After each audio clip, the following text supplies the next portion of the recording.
अस्सलाम वालेकुम। Hope you all are doing good. सबसे पहले उन तमाम सब्सक्राइबर्स का शुक्रिया जिन्होंने हमारे चैनल को सब्सक्राइब किया और हमारी वीडियोस को लाइक किया है। हमारी आज की ये वीडियो एक बहुत मशहूर और दिल अजीज़ ड्रामा सीरियल के बारे में है जिसका नाम है मेरे पास तुम हो, जिसका टाइटल सॉन्ग ज़बान सदेआम है और उस पर लाखों यूट्यूब और टिकटॉक वीडियोस बन चुकी हैं। हर पाकिस्तानी बच्चे, जवान और बूढ़े की ज़बान पर इस ड्रामे की कहानी है और हमें आज ये कहते हुए कोई इबाम नहीं कि पाकिस्तानी ड्रामा तारीख़ में सिर्फ 2 ड्रामे ऐसे हैं जिन्होंने सड़कें वीरान की हैं। एक ड्रामा सीरियल वारिस जिससे हमारे बुज़ुर्ग अच्छी तरह वाकिफ़ हैं, और एक मेरे पास तुम हो जिसने सवाम के दिल को दुखी और आंखों को नम किया। अच्छा लगता है ये देख और सुनकर कि पाकिस्तानी इतने हमदर्द और नरम दिल के हैं कि एक दानिश की मौत का सदमा उन्होंने किसी अपने बहुत करीबी अजीज़ की तरह लिया और उसका गम मनाया। लेकिन वहीं ये बात वर्ता हैरत में डालती है कि अपनी अस्त ज़िंदगी में फूल जैसे बच्चों को नोच खाने और चीरने फाड़ने जैसे वाक़यात सुन और देखकर कैसे इत्मीनान की नींद सो लेते हैं, कैसे अपने ज़मीर को तसल्ली देकर खामोश कर देते हैं, कैसे एक ड्रामे के फ़र्जी करैक्टर के लिए रो रो कर आंखें लाल करने वाली कौम अपने बच्चों की इस्मत दरी और कत्ले आम को सो सैड और सोशल मीडिया पर एक स्टेटस डालकर भूल जाती है।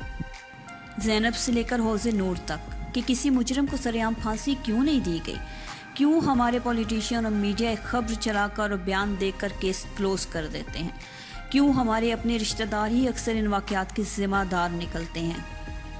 ये हवस दरिंदगी कैसे हम नाम नेहाद मुसलमानों में सरायत कर गई है कि हमें हलाल हराम का फ़र्क भूल गया है।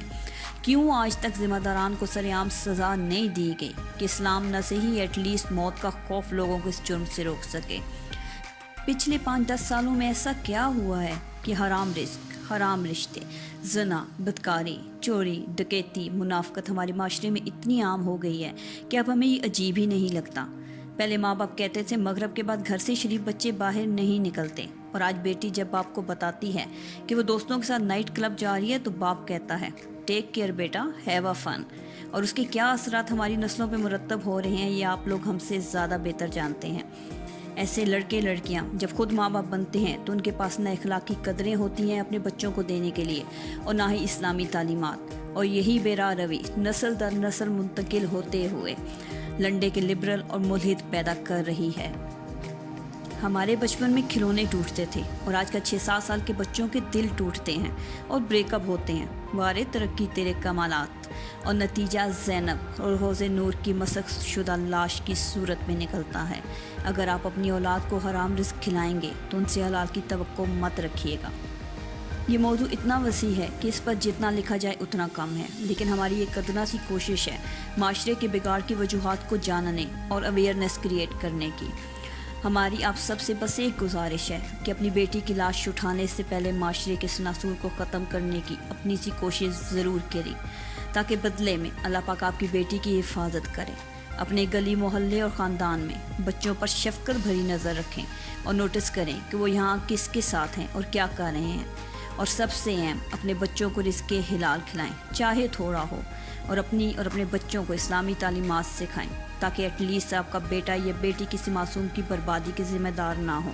अगर ड्रामे से ज़्यादा लगाव है और वो आपके दिल को ज़्यादा अफेक्ट करता है तो ज़िंदगी को भी एक ड्रामा समझें और जानें कि हर माँ बाप के पास भी औलाद की सूरत में मेरे पास तुम हो यही है। सो मज़ीद किसी मासूम दानिश या ज़ैनब को मरने मत दीजिएगा।